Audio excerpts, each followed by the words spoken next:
سورة القصص كي نمبر 68 هم فني باندك.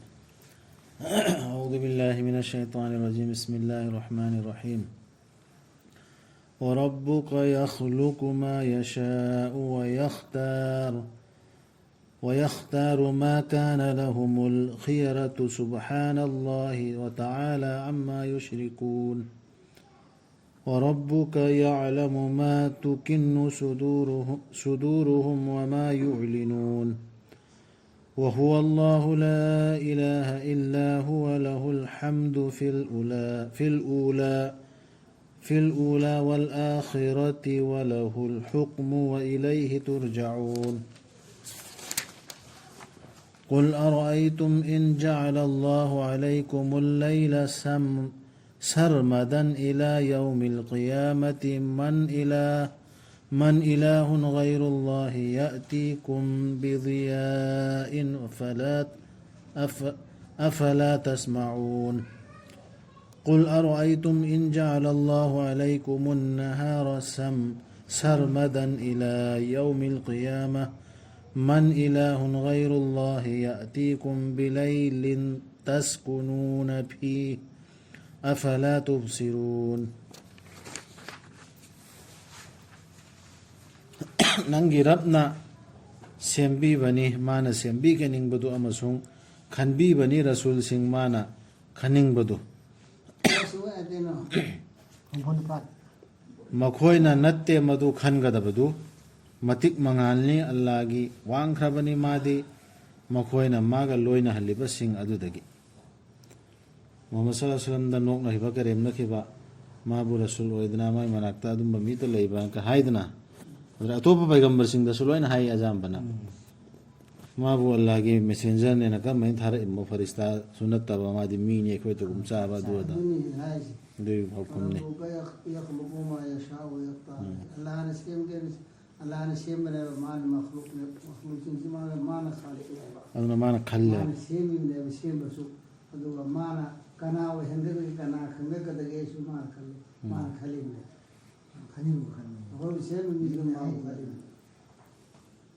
इकोई मरक तो सुशिदा मी मैमा leader messenger Quran के याद हाई के दमी शी खंगत नहीं इतना मान हाई के दमी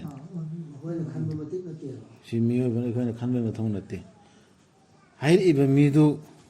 मैसेज माना पूरा इदो अल्लाह की मैसेज दो रहा है वो चेक तो लो है नंगिरब न खंगी मकोई की थबाक सिंह ने लो सिली बदू अमसुंग मकोई ने फोंदो ली बदू अरे मरम के हायरी मुसलमान खांगे वाला मादी अल्लाह ने लाइता बनी लाया मत मानतन सीधा लीडर खन बगिसेसु मपू से अल्लाह खक्तने मानतन का नाम लेते थागत पा हाइबसी मागिनी हाइब इन गदर बत माती मोगुन थागत कदर सी मा खक्ते ने अल्लाह खक्ते ने अहु बदसु अमसुंग अरोय बदसु मागिनी हुकुम तौ बहाइबदु तो अमसुंग मांगोंद नखोयबु अमु हलक्कदबनी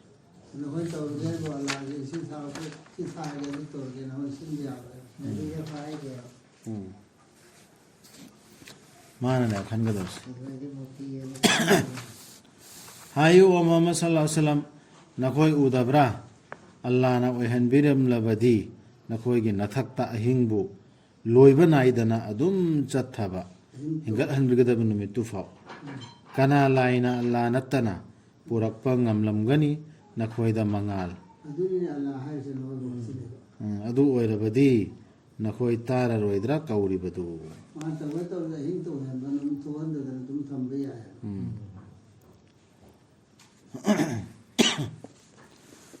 sida numit hogan dabagi mambai hair sisi mangal siga sumari laina na hallasu ya Allah ki messenger si sula la khandul pausi इकोई द कनागुंबा में इखं खंगौदना लागा हाय कुरान के या नेन हायरबसी से अल्लाह थारे इनतरा मैसेज मंगाल दु पीबा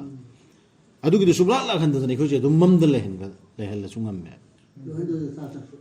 अदु कनानो थार क दरसी अल्लाह ना कना दा हेल कनी कना दा पीनी हाय से माय खुशी ने इकोई थौनते बद मान हायरक द नते मगुम बन दु हायबा हबी दरकार लेते हायो नखोय उदबरा अल्लाह ना ओहन बिरम लबदी नखोय के नथक्तन नुंगथिलबु ओय लोइबा नाइदना ꯑꯗꯨꯝ ꯆꯠꯊꯕ ꯍꯤꯡꯒꯠꯍꯟꯕꯤꯒꯗꯕ ꯅꯨꯃꯤꯠꯇꯨ ꯐꯥꯎ ꯑꯍꯤꯡꯗ ꯑꯣꯏꯍꯜꯂꯗꯤ ꯀꯅꯥꯅꯣ ꯅꯨꯡꯊꯤꯜ ꯑꯣꯏꯍꯜꯂꯛꯀꯗꯧꯗꯤ ꯍꯥꯏꯕꯗ ꯍꯥꯏꯈꯤꯕꯗꯣ ꯑꯗꯨꯃꯥꯏꯅ ꯁꯤ ꯅꯨꯡꯊꯤꯜꯗ ꯑꯣꯏꯍꯜꯂꯝꯃꯒ ꯑꯍꯤꯡ ꯑꯃꯨꯛ ꯑꯣꯏꯍꯜꯂꯛꯇ꯭ꯔꯁꯨ ꯃꯥꯅ ꯃꯥꯏ ꯀꯨꯁꯤꯅꯦꯕ ꯀꯅꯥ ꯂꯥꯏꯅ ꯑꯜꯂꯥ ꯅꯠꯇꯅ ꯄꯨꯔꯛꯄ ꯉꯝꯂꯝꯒꯅꯤ ꯅꯈꯣꯏꯗ ꯑꯍꯤꯡ ꯅꯈꯣꯏꯅ ꯄꯣꯊꯥꯖꯅꯕ ꯃꯗꯨꯗ ꯊꯥꯡ ꯑꯃ ꯑꯩꯈꯣꯏꯒꯤꯗꯃꯛꯇ ꯑꯍꯤꯡ ꯊꯝꯕꯤꯔꯤꯁꯦ ꯃꯁꯤ ꯀꯅꯥꯅ ꯄꯣꯊꯥꯗꯧꯔꯤꯅꯣ ꯑꯗꯨ ꯑꯍꯤꯡ ꯄꯨꯔꯛꯏꯕ ꯅꯈꯣꯏ ꯄꯣꯊꯥꯅ ꯄꯨꯔꯛꯏꯕ ꯅꯨꯃꯤꯠ ꯊꯣꯛꯍꯜꯂꯒ ꯅꯨꯡꯊꯤꯜ ꯑꯣꯏꯍꯜꯂꯤꯕ ꯁꯤ ꯀꯔꯤꯁꯤ ꯑꯜꯂꯥꯅ ꯂꯣꯏ ꯇꯧꯔꯤꯅꯦꯕ ꯑꯗꯨ ꯉꯝꯕ ꯃꯄꯨꯅꯦꯕ ꯑꯗꯨꯅ ꯇꯧꯔꯛꯏꯅꯦꯕ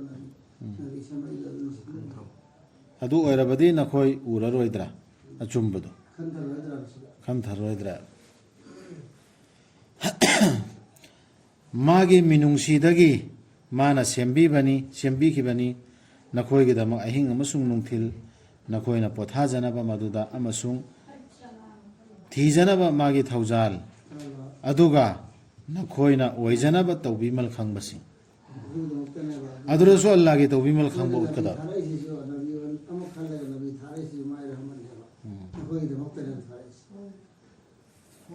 ꯄꯥꯎꯃꯦꯂꯨ ꯅꯨꯃꯤꯠꯇꯨꯒꯤ ꯃꯗꯨꯗ ꯃꯥꯅ ꯀꯧꯔꯛꯀꯗꯕ ꯃꯈꯣꯏꯕꯨ ꯑꯗꯨꯒ ꯍꯥꯏꯔꯛꯀꯗꯕ ꯀꯗꯥꯏꯗ ꯂꯩꯒꯦ ꯀꯔꯤ ꯗꯔꯀꯥꯔ ꯂꯩꯔꯤꯅꯣ ꯀꯔꯤ ꯗꯔꯀꯥꯔ ꯂꯩꯇꯦ ꯅꯈꯣꯏꯗꯃꯛ ꯇꯧꯕꯤꯕ ꯄꯥꯎꯃꯦꯂꯨ ꯅꯨꯃꯤꯠꯇꯨꯒꯤ ꯃꯗꯨꯗ ꯃꯥꯅ ꯀꯧꯔꯛꯀꯗꯕ ꯃꯈꯣꯏꯕꯨ ꯑꯗꯨꯒ ꯍꯥꯏꯔꯛꯀꯗꯕ ꯀꯗꯥꯏꯗ ꯂꯩꯈ꯭ꯔꯦ ꯑꯩꯒꯤ ꯂꯦꯡꯃꯥꯟꯅꯕꯁꯤꯡꯗꯨ ꯅꯈꯣꯏꯅ ꯚꯥꯞꯅ ꯁꯥꯒꯠꯇꯨꯅ ꯍꯥꯏꯈꯤꯕꯁꯤꯡꯗꯨ ꯀꯔꯥꯏꯅꯣ ꯅꯈꯣꯏꯅ ꯍꯥꯏꯕ ꯏꯜꯂꯝꯕ ꯃꯥꯅ ꯍꯥꯏꯔꯗꯤ ꯇꯥꯒꯗꯕꯅꯤ ꯃꯥꯅ ꯍꯥꯏꯔꯗꯤ ꯆꯠꯀꯗꯕꯅꯤ ꯑꯅ ꯀꯔꯤꯝꯇ ꯑꯜꯂꯥꯍꯒ ꯆꯞ ꯃꯥꯟꯅꯕ ꯃꯑꯣꯡꯗ ꯈꯜꯂꯝꯕ ꯃꯌꯥꯝꯗꯨ ꯀꯔꯥꯏ ꯂꯩꯈ꯭ꯔꯦ ꯍꯪꯉꯛꯑꯅꯤ ꯑꯗꯨꯒ ꯑꯩꯈꯣꯏꯅ ꯁꯠꯇꯣꯔꯛꯀꯅꯤ ꯖꯥꯇꯤ ꯈꯨꯗꯤꯡꯃꯛꯇꯒꯤ ꯁꯥꯈꯤ ꯑꯃꯃꯝ ꯑꯗꯨꯒ ꯑꯩꯈꯣꯏꯅ ꯍꯥꯏꯒꯅꯤ ꯄꯨꯊꯣꯔꯛꯂꯣ ꯅꯈꯣꯏꯒꯤ ꯗꯂꯤꯜ ꯃꯗꯨꯗ ꯃꯈꯣꯏꯅ ꯈꯪꯒꯅꯤ ꯑꯆꯨꯝꯕ ꯍꯥꯏꯕꯗꯨꯗꯤ ꯑꯜꯂꯥꯍ ꯈꯛꯇꯒꯤꯅꯤ ꯍꯥꯏꯕꯗꯨ ꯑꯗꯨ ꯅꯨꯃꯤꯠꯇꯨꯗꯗꯤ ꯈꯪꯉꯛꯑꯅꯤ ꯑꯣ ꯑꯜꯂꯥꯍꯅ ꯍꯥꯏꯈꯤꯕ ꯀꯨꯔꯥꯟꯗꯨꯅꯤꯅꯦ ꯑꯆꯨꯝꯕꯗꯨꯗꯤ ꯅꯨꯃꯤꯠꯇꯨ ꯈꯪꯉꯛꯑꯅꯤ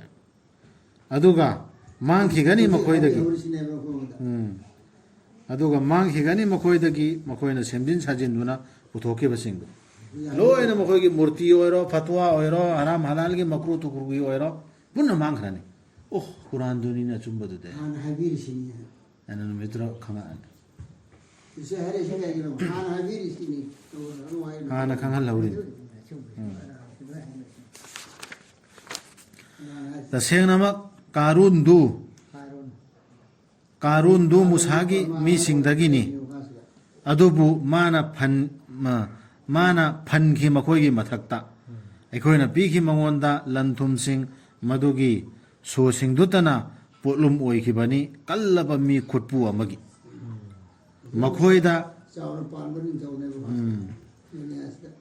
ꯃꯈꯣꯏꯗ ꯍꯥꯏꯈꯤꯕꯗ ꯃꯥꯒꯤ ꯃꯤꯁꯤꯡꯅ ꯍꯔꯥꯎ ꯃꯊꯣꯏ ꯀꯥꯒꯅꯨ ꯇꯁꯦꯡꯅꯃꯛ ꯑꯜꯂꯥꯍꯅ ꯅꯨꯡꯁꯤꯗꯕꯅꯤ ꯍꯔꯥꯎ ꯃꯊꯣꯏ ꯀꯥꯕꯁꯤꯡꯕꯨ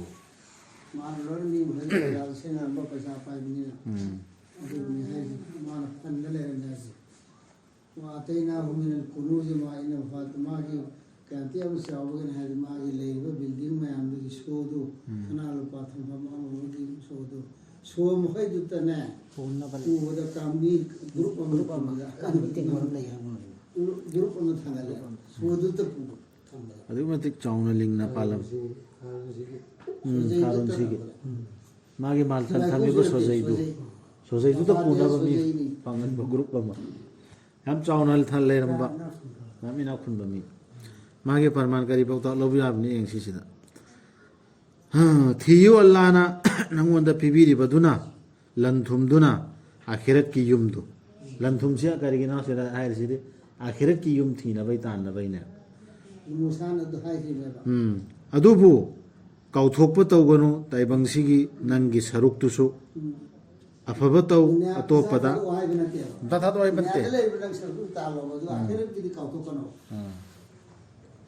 ꯑꯐꯕ ꯇꯧ ꯑꯇꯣꯞꯄꯗ ꯑꯜꯂꯥꯍꯅ ꯑꯐꯕ ꯇꯧꯕꯤꯕꯒꯨꯝ ꯅꯪꯉꯣꯟꯗ ꯅꯉꯣꯟꯗꯁꯨ ꯑꯐꯕ ꯇꯧ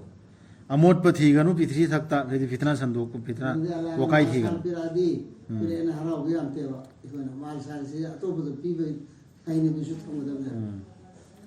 ꯇꯁꯦꯡꯅꯃꯛ ꯑꯜꯂꯥꯍꯅ ꯅꯨꯡꯁꯤꯗꯕꯅꯤ ꯑꯃꯣꯠꯄ ꯁꯟꯗꯣꯛꯄꯁꯤꯡ ꯐꯁꯥꯠ ꯁꯟꯗꯣꯛꯄ ꯋꯥꯀꯥꯏ ꯁꯟꯗꯣꯛꯄꯁꯤ ꯑꯜꯂꯥꯍꯅ ꯅꯨꯡꯁꯤꯗꯦꯕ ꯁꯤ ꯀꯥꯔꯨꯟꯗ ꯍꯥꯏꯔꯤꯃꯤꯀꯣ ꯃꯥꯅ ꯍꯥꯏꯈꯤ ꯑꯩꯉꯣꯟꯗ ꯄꯤꯕꯤꯕꯅꯤ ꯃꯁꯤ ꯑꯩꯉꯣꯟꯗ ꯂꯩꯕ ꯒ꯭ꯌꯥꯟ ꯑꯃꯒꯤ ꯃꯔꯝꯗꯒꯤ ꯑꯩ ilmu lebih ilmu kancam ni ne ꯁꯤ ꯃꯤ ꯈꯨꯗꯤꯡꯃꯛ ya pun tapi ꯍꯥꯏꯕꯅꯤ engineering tamakkan engineering jadi kaya jadi pun terang pun tam ini engineering dia udah kau nak tak doctor ꯇꯝꯂꯛꯏꯃꯤ si tali pesa sibu ai tali terus ini mana pani gini ꯑꯗꯨꯗꯒꯤ ꯑꯩꯁꯦ ꯃꯥꯅꯦ ꯍꯣꯏꯅꯦ ꯑꯥꯏ ꯑꯦꯁ ꯑꯣꯏꯔꯛꯏꯃꯤ ꯑꯗꯨꯛ ꯋꯥꯅ ꯍꯣꯠꯅꯔꯒ ꯑꯗꯨꯅꯤ ꯑꯗꯥꯅꯦꯅ ꯆꯥꯎꯊꯣꯛꯅꯗꯅ ꯃꯌꯥꯝ ꯇꯧꯕ ꯌꯥꯎꯏ ꯉꯥꯡꯕ aduni karun hai si ꯑꯩꯉꯣꯟꯗ ꯂꯩꯕ ꯒ꯭ꯌꯥꯟ ꯑꯃꯒꯤ ꯃꯔꯝꯗꯒꯤ ꯑꯩꯒꯤ ꯂꯧꯁꯤꯡ ꯒ꯭ꯌꯥꯟꯗꯩꯅꯦꯕ ꯑꯩꯅ ꯇꯧꯔꯛꯏꯁꯤ ai ilmu sini ne ꯈꯪꯗꯕ꯭ꯔꯥ ꯃꯥꯅ ꯑꯜꯂꯥꯅ ꯃꯥꯡꯍꯟꯕꯤꯈ꯭ꯔꯦ ꯍꯥꯏꯕꯗꯨ ꯃꯥꯒꯤ ꯃꯥꯡꯗ ꯃꯤꯔꯣꯜ ꯀꯌꯥ ꯃꯉꯣꯟꯗꯒꯤ ꯍꯦꯟꯅ ꯀꯟꯕ ꯃꯄꯥꯡꯒꯜꯗ ꯑꯃꯁꯨꯡ ꯍꯦꯟꯅ ꯈꯣꯝꯖꯤꯟꯈꯤꯕ ꯂꯟꯊꯨꯝ ꯃꯉꯣꯟꯗ ꯍꯦꯟꯅ ꯃꯄꯥꯡꯒꯜ ꯀꯟꯕ ꯃꯉꯣꯟꯗ ꯍꯦꯟꯅ ꯂꯟꯊꯨꯝꯁꯨ ꯈꯣꯝꯖꯤꯟꯈꯤꯕ ꯀꯌꯥ ꯃꯥꯡꯍꯟꯈꯤꯕꯁꯨ ꯈꯪꯗ꯭ꯔꯦ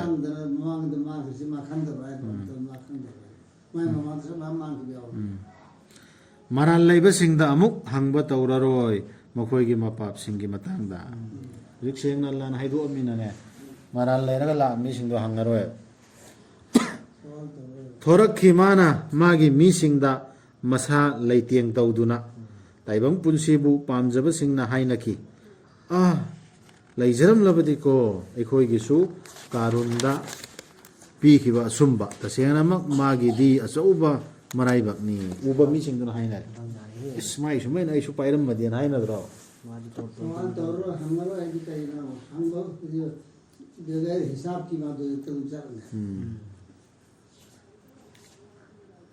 ꯑꯗꯨꯕꯨ ꯃꯈꯣꯏꯗ ꯒ꯭ꯌꯥꯟ ꯄꯤꯕꯤꯈꯤꯕꯁꯤꯡꯗꯨꯅ ꯍꯥꯏꯈꯤ ꯑꯋꯥꯕꯅꯤꯗ ꯅꯈꯣꯏꯕꯨ ꯑꯜꯂꯥꯒꯤ ꯃꯅꯥꯗꯨꯅ ꯍꯦꯟꯅ ꯐꯕꯅꯤ ꯊꯥꯖꯕ ꯑꯃꯁꯨꯡ ꯑꯐꯕ ꯇꯧꯕꯁꯤꯡꯒꯤꯗꯤ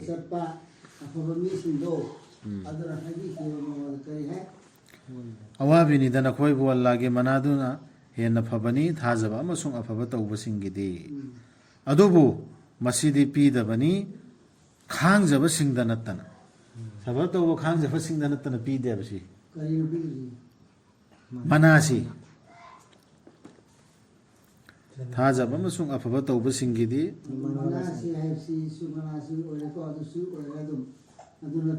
ꯒ꯭ꯌꯥꯟ ꯂꯧꯁꯤꯡꯗꯨ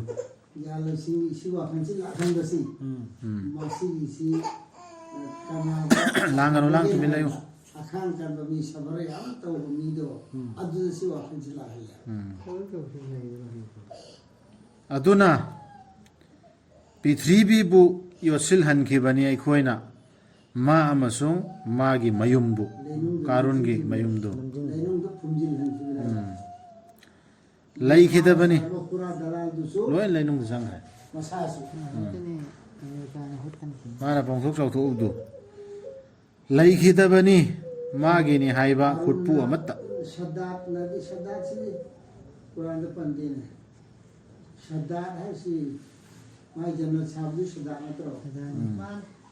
Sadhana mai janat sadhu janat ne thada la sadhu janat ke fazal sage wa kan diga man janat saamne janat ai gonde so wala pon gitu taran pudu na ko bora adar mari kari sadhana engena chamun mitane thawai lo yengba ko yengba na habi wani ase bela 상가바 하든 상가바 장문 아주 한도 많아 장가 또 무슨 시기들에 맞아 시 하늘에 한 봉톡 잡고 있다면 힘가이 말산 잠 우지 콜레이 아주도 내는 거좀 레이 난 살았어 마이 호도 볼레 하이 이 뚝뚝을 우리들이 समुद्र से ले रहे थे 마이 호도는 레이 समुद्र था नाम बड़ा है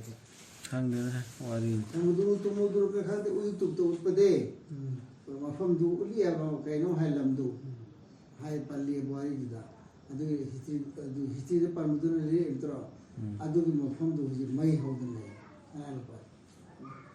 नहीं चाकतना नहीं चाकतना मुत्तम अदुना पृथ्वीबु योसिलहनखिबनी ꯑꯩꯈꯣꯏꯅ ꯃꯥ ꯑꯃꯁꯨꯡ ꯃꯥꯒꯤ ꯃꯌꯨꯝꯕꯨ ꯂꯩꯈꯤꯗꯕꯅꯤ ꯃꯥꯒꯤꯅꯤ ꯍꯥꯏꯕ ꯈꯨꯠꯄꯨ ꯑꯃꯠꯇ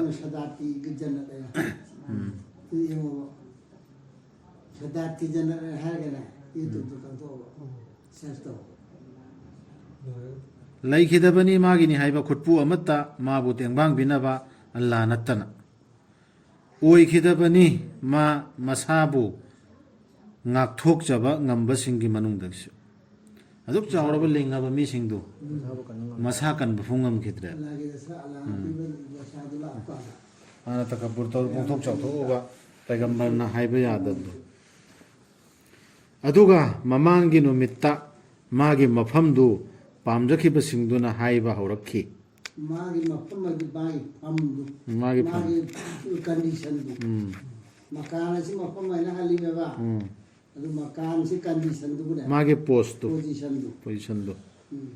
ꯈꯪꯗꯕ꯭ꯔꯥ ꯅꯈꯣꯏ ꯑꯜꯂꯥꯅ ꯆꯤꯟꯖꯥꯛ ꯃꯔꯥꯡ ꯀꯥꯏꯍꯟꯕꯤ ꯍꯥꯏꯕꯁꯤ ꯃꯥꯅ ꯀꯥꯏꯍꯟꯒꯦ ꯅꯤꯡꯕꯤꯕ ꯃꯥꯒꯤ ꯃꯅꯥꯏꯁꯤꯡꯗ ꯑꯗꯨꯒ ꯀꯧꯍꯟꯕꯤ ꯍꯥꯏꯕꯁꯤ ꯃꯥꯅ ꯀꯧꯍꯟꯒꯦ ꯅꯤꯡꯕꯤꯕ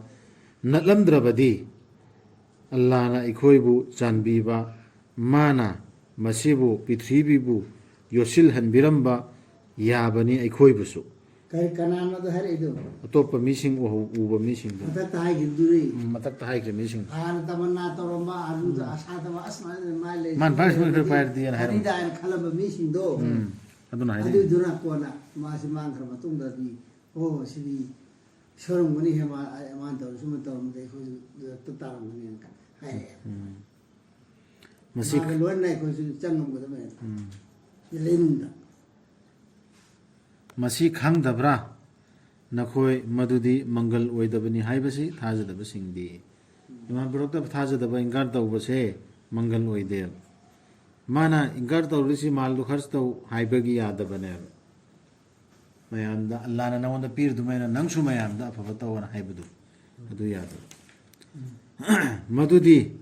ꯑꯥꯈꯤꯔꯠꯀꯤ ꯌꯨꯝꯗꯨꯗꯤ ꯑꯩꯈꯣꯏꯅ ꯄꯤꯕꯅꯤ ꯄ꯭ꯔꯤꯊꯤꯊꯛꯇ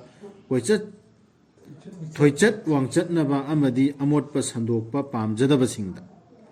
ꯑꯐꯕ ꯄꯣꯂꯣꯏꯗꯤ ꯆꯨꯝꯅ ꯆꯠꯆꯕꯁꯤꯡꯒꯤꯅꯤ ꯄ꯭ꯔꯤꯊꯤꯊꯛꯇ ꯍꯥꯏꯔꯤꯁꯦ ꯏꯃꯨꯡꯗ ꯑꯣꯏꯔꯣ ꯁꯥꯒꯩꯗ ꯑꯣꯏꯔꯣ ꯀꯩꯔꯣꯏ ꯂꯩꯀꯥꯏꯗ ꯑꯣꯏꯔꯣ ꯋꯥꯀꯥꯏꯁꯤ ꯄꯥꯝꯗꯕ ꯁꯥꯟꯇꯤ ꯑꯣꯏꯅ ꯍꯤꯡꯕ ꯄꯥꯝꯕ ꯑꯃꯅ ꯑꯃꯗ ꯑꯐꯕ ꯇꯧꯅꯕꯒꯤ ꯁꯤꯒꯤ ꯄꯥꯎꯇꯥꯛꯇ ꯄꯤꯕ ꯃꯤꯗꯣ ꯑꯗꯨꯏꯗꯨꯅꯦꯕ ꯁꯤ ꯑꯗꯨ ꯄꯥꯝꯖꯗꯕꯁꯤꯡꯁꯤꯅ ꯃꯅꯥ ꯄꯤꯌꯦꯕ ꯄꯣꯂꯣꯏ ꯑꯆꯨꯝꯕ ꯆꯠꯆꯕꯁꯤꯡꯒꯤ ꯏꯃꯥꯟꯁꯨ ꯄꯨꯔꯛꯑ ꯃꯇꯨꯡꯗ ꯏꯃꯥꯟꯗꯤ ꯄꯨꯔꯛꯑꯦ ꯑꯜꯂꯥꯅ ꯍꯥꯏꯕꯗꯤ ꯌꯥꯔꯦ ꯑꯜꯂꯥꯅ ꯀꯜꯃꯥ ꯁꯣꯜꯂꯦ ꯔꯁꯨꯜꯁꯨ ꯌꯥꯔꯦ ꯑꯗꯨ ꯅꯃꯥꯖꯁꯨ ꯁꯣꯜꯂꯦ ꯑꯗꯨꯒ ꯋꯥꯀꯥꯏꯗꯤ ꯑꯗꯨꯝ ꯇꯧꯕ ꯑꯃꯣꯠꯄ ꯁꯟꯗꯣꯛꯄ ꯃꯤꯗꯣ ꯑꯐꯕ ꯑꯣꯏꯒꯗ꯭ꯔꯥ ꯏꯃꯨꯡ ꯃꯅꯨꯡꯗ ꯑꯣꯏꯔꯣ ꯇꯦꯟꯁꯟꯁꯤꯗ ꯋꯥꯡꯈꯠꯅꯕ ꯁꯤꯟꯕ ꯑꯗꯨꯗꯒꯤ ꯀꯩꯔꯣꯏ ꯂꯩꯀꯥꯏꯗ ꯑꯣꯏꯔꯣ ꯑꯩꯈꯣꯏꯒꯤ ꯐꯁꯥꯠꯀꯤ ꯖꯔꯦꯡꯒꯔ ꯍꯥꯏꯅꯩꯗꯅ ꯑꯗꯨ ꯑꯣꯏꯕ ꯃꯤꯗꯣ ꯑꯗꯨ ꯃꯥꯏ ꯃꯌꯨꯝꯁꯦ ꯄꯣꯂꯣꯏ ꯑꯐꯕ ꯑꯣꯏꯒꯗ꯭ꯔꯥ ꯃꯁꯤ ꯈꯪꯗꯕ꯭ꯔꯥꯅ ꯍꯥꯏꯕꯗꯣ ꯑꯗꯨꯅ ꯄꯥꯔꯛꯇꯦ ꯀꯔꯥꯏꯗꯅꯣ ꯑꯩꯈꯣꯏꯁꯨ ꯂꯩꯅꯨꯡꯗ ꯆꯪꯉꯝꯒꯗꯕꯅꯦꯅ ꯍꯥꯏꯗꯣ ꯑꯗꯨꯒꯤ ꯃꯈꯥꯗ ꯃꯁꯤ ꯈꯪꯗꯕ꯭ꯔꯥ ꯅꯈꯣꯏ ꯃꯗꯨꯗꯤ ꯃꯪꯒꯜ ꯑꯣꯏꯗꯕꯅꯤ ꯍꯥꯏꯕꯁꯤ ꯊꯥꯖꯗꯕꯁꯤꯡꯗꯤ ꯑꯗꯨꯗꯤ ꯁꯨꯃꯥꯏꯅ ꯍꯜꯂꯤꯗꯅ ꯑꯗꯨꯗꯤ ꯁꯨꯃꯥꯏꯅ ꯍꯥꯏꯕ ꯍꯧꯖꯤꯛ ꯀꯅꯥꯅ ꯍꯥꯏꯔꯝꯃꯕꯁꯤ ꯍꯧꯖꯤꯛ ꯍꯥꯏꯔꯤꯕ ꯃꯤꯁꯤꯡꯗꯨꯅꯅꯤ ꯍꯥꯟꯅ ꯇꯃꯟꯅꯥ ꯇꯧꯔꯝꯕꯁꯤꯡꯗꯨꯅ ꯃꯥꯅ ꯑꯩꯈꯣꯏꯅ ꯑꯗꯨ ꯇꯃꯟꯅꯥ ꯑꯗꯨ ꯇꯧꯗꯅ ꯂꯩꯔꯝꯗꯅ ꯃꯥꯅ ꯇꯧꯔꯤ ꯁꯨꯃꯥꯏꯅ ꯑꯩꯈꯣꯏꯁꯨ ꯃꯥꯏ ꯄꯥꯛꯑꯃꯗꯤꯅ ꯈꯜꯂ ꯍꯥꯏꯔꯝꯕꯁꯦ ꯍꯥꯏꯔꯝꯕ ꯇꯥꯔꯗꯤ ꯑꯩꯈꯣꯏꯁꯨ ꯌꯥꯎꯅ ꯄꯨꯟꯅ ꯂꯩꯅꯨꯡꯗ ꯆꯪꯉꯝꯒꯗꯕꯅꯤ ꯍꯥꯏꯕ ꯅꯠꯇ꯭ꯔꯣ ꯑꯗꯨꯒ ꯁꯤꯁꯨ ꯍꯥꯏꯕ ꯃꯈꯣꯏꯅ ꯈꯪꯕꯨ ꯈꯪꯍꯧꯗꯦꯅꯦ ꯑꯩꯈꯣꯏꯗꯤ ꯅꯤꯡꯁꯤꯡꯍꯧꯗꯦ ꯑꯩꯈꯣꯏ ꯂꯥꯏꯐ ꯂꯩ ꯀꯥꯐꯤꯔ ꯃꯈꯩꯁꯤꯅ ꯀꯥꯐꯤꯔꯗꯤ ꯀꯩꯗꯧꯉꯩꯗꯁꯨ ꯃꯥꯏ ꯄꯥꯛꯑꯣꯏ ꯍꯥꯏꯕꯁꯦ ꯑꯩꯈꯣꯏ ꯈꯜꯍꯧꯗ꯭ꯔꯦꯅꯦ ꯍꯥꯏꯕ ꯑꯣꯏꯔꯗꯤ ꯏꯃꯥꯟ ꯄꯣꯛꯄ ꯀꯥꯡꯕꯨꯅꯤ ꯏꯃꯥ ꯈꯟꯕꯨ ꯈꯜꯂꯨꯗ꯭ꯔꯦꯅꯦ ꯑꯣꯏꯔꯗꯤ ꯏꯃꯥꯟ ꯍꯥꯟꯅꯗꯤ ꯃꯥꯏꯕ ꯑꯗꯨ ꯃꯇꯤꯡ ꯌꯣꯠꯂꯝꯕ ꯑꯁ ꯃꯥ ꯂꯩꯔ ꯁꯨꯃꯥꯏꯅ ꯂꯩꯔꯝꯃꯗꯤ ꯑꯅꯤꯗ ꯃꯌꯥꯝ ꯍꯥꯏꯔꯤꯕ ꯄ꯭ꯔꯖꯥ ꯈꯟꯅꯔꯤ ꯅꯠꯇꯦ ꯃꯥꯒꯤ ꯃꯔꯥꯜ ꯑꯆꯧꯕ ꯀꯥꯔꯨꯟꯒꯤ ꯃꯥꯒꯤ ꯃꯤꯁꯤꯡ ꯀꯥꯔꯨꯟꯒꯤꯁꯤ ꯀꯔꯤꯅꯣ ꯖꯀꯥꯠ ꯄꯤꯊꯣꯛꯇꯕ ꯍꯥꯟꯅ ꯑꯩꯈꯣꯏ ꯈꯪꯍꯧꯗꯕꯅꯤꯅꯦ ꯁꯤꯁꯦ ꯀꯥꯐꯤꯔꯅ ꯃꯥꯏ ꯄꯥꯛꯇꯦ ꯁꯤ ꯑꯩꯈꯣꯏ ꯈꯪꯍꯧꯗ꯭ꯔꯤꯅꯦ ꯄꯣꯡꯊꯣꯛ ꯆꯥꯎꯊꯣꯛꯄ ꯑꯗꯨꯗꯒꯤ ꯋꯥꯀꯥꯏ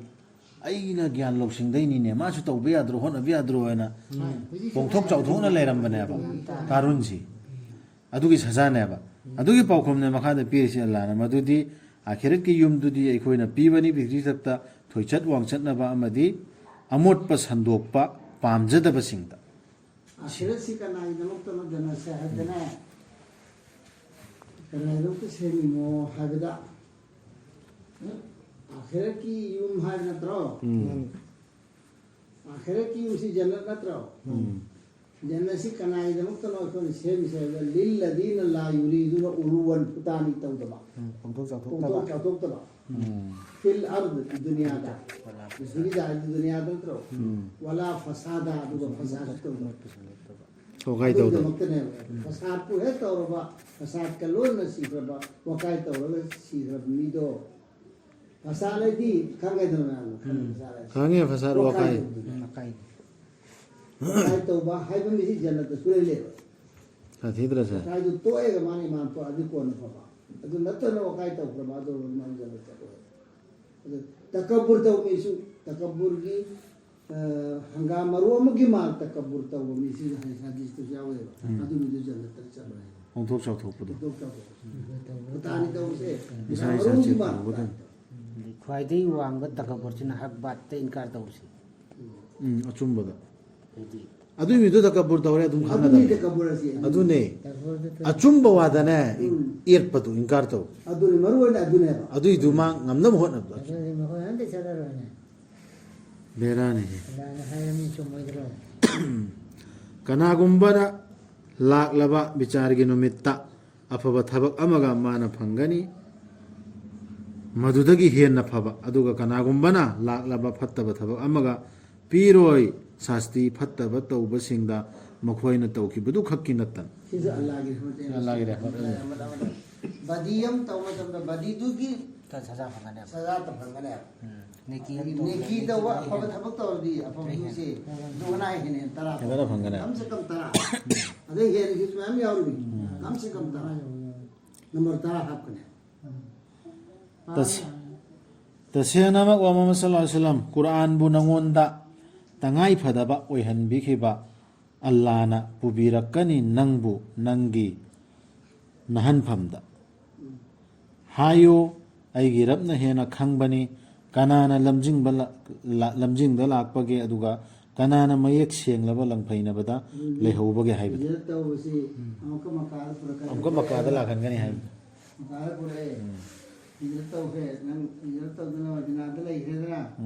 अल्लाह ने वदा तो दुम पुरा amka makada pure मकाल पुरे मकाल नहीं होए मकाल इधर मदिना दले के साथ पुन अमरी दना मकाल मा पुजिले मकाल जो तो चंगम तो चंगे sigi se tu sida hairi se innal ladina farada alayka alquran nangi na thaktane faraz to bi khrab quran adugi mapudu तो कगे मपूदुना mapuduna adu quran se rasul sallallahu alaihi wasallam takta faraz ne bata ugurje ko da ikhoi thakta su loi faraz na tro mu'min ma takta loina makta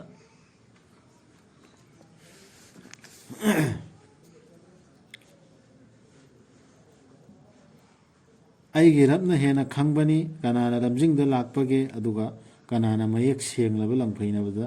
leihobage haibadu nangna asa tawramba natte nangonda thadabirakani haina lairiksi minungsi ama oina आयु हेमद्रेना hayu aigi rabna hena khangbani आयु दु हेमद्रेना hayu aigi rabna hena khangbani kanana lamjing da lakpage aduga kanana mayek senglaba langphaina bada leihobage haibadu sidadi lamangna re lamjing da leire du jaktare masi bedatini masi du jakhini haibse khoi direct direct machin da haina limiga sidadi rasul dadi ये मखार पात्र को rasul dadi hayliya नबी से ही को वाने विशेष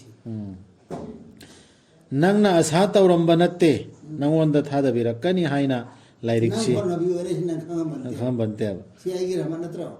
अदन minung पिता से कना पंगने नंग नंग खामुते आई न खाने नंग तौरु सिंग दु तौ नंग याम वागनो वागनो minungsi ama oina nattana nangi raptagi हां दु aduna oiganu thajadaba singbu sogatpa support togunu hairi selection हो तो थाजिल Thidra. था अल्लाह की रहमत ने बा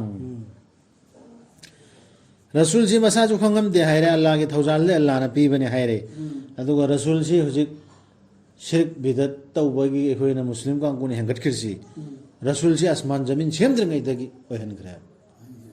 Muhammad sallallahu alaihi wasallam ji adugi ni chama khirsi adagi ni nur ni bo me अल्लाह का मां का तुंगान tongan natte adu ni adane thangat pe की करी शेर दो awang मोहम्मद खुदा नहीं खुदा से जुदा नहीं है खुदा से जुदा नहीं मोहम्मद से खुदा बुद्धि न ते तो खुदा दे तो गान Tungan sunati. ang thara ai your मत रसी Say yawre mine jiu kanguna ujera thangat pa isai kanguna hadra isa thangat pa dum musalmi ansu muhammad sallallahu alaihi wasallam ayo से में को संग से संग इबन thangat krim makoi de hel miam tian kaidau nung da sum makoi na thathan ganu sakot kanu hai kre ko rasul da se tha je de sing sakot मा cha thing म दुमक ता thing म आई का है यूनुसी भी ने मत ता दे पाओ यूनुस अलैहि सलाम बुने बा मत ता का मा की करसी हादर है तारे यूनुस अलैहि सलाम की अद यूनुस अलैहि सलाम से वो फरमा पीदन बाहर में भी यूनुस अलैहि सलाम से नकोय ना कैसे ले तब नबी ने खाली दो अदुगे की पाओ ये गल हम के नो भाई बता rasul na hai रसूल है वो हदीस adra sida sagot su लुनी आला Yunus tha je da ba sing sagalak kanu hai risi quran ge ayat si yada ba rasul da faraz dawri ba ayat sing se yada ba mi sing du support tor kono sagot kanu hai ri me ba माने दुनिया the सुने बा अदुग आद दिका महीना रसूल अदुगी गुनाहगार दु सवतर का मै सिफात दो कुरान के आयत से लहु दबा याद रबा मीदु आद रसूल सिफात खिदरा बा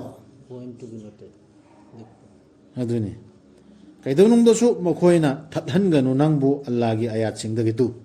अल्लाह की आयत याद रबी सिंग दु अदुई दुना रसूल द थथल नोबा मखोइदु नंगोन द था द बिखरबा मतुंग द आयत तु कौशिल्लु मी सिंगबु नंगी रप्ता कैदो नुंग दसु कई ना वो मी सी बातों पी दुने वाला तकुना न में मुश्किल वे तो दो उतो कैदो नुंग दसु याउरु गनु मुशरिक सिंगे मनुंग द यादव सिंग दु मुशरिक ओइदर नत्रौ मोहना अल्लाह सुला पा तो पै फतवा सु इनबा अतो पै पै बुइसन बिसु इंद्र जटपा अदुगी मरक तो याउरु गनु कैदो नुंग याउरु नो अल्लाह की आया सिदा थलन गनु कैगु पोरम न थत्पे यादे तकुन हर दिन है या और माने चमचे बुदने बा तकुनन ना है से सुप या यो Reflexive. subjan yan jin bayar कर भी ने बिना Can be. कौरु गनु अतोप लाय अमा अल्लाह का लोइनना लैतबनी लाय अमत्त मानत्तना सि रसूल न कैसु अतोप लाय अमा कौबन्ते दुगा अमक हाइरसि एकोय दसु खंगनबगी दरे रसूल दसु हाइदि करिगुम्बा पोर अमत कुरान सिदा अल्लाह न हैरिबा वही सिनतबने अतोप अमत यंजिन बेयादे ऑर्डर द पोट खुदिंगमक मांगखिगदबनी मागी माइथोंग नत्तना मागी नि हुकुम तौबा हाइबदु तो अदुगा मंगोंदनी नखोइबु हलकदब हुकुम मांग घर में आई ना तो करा दी कुरान से जो मांगी करी सिफात दी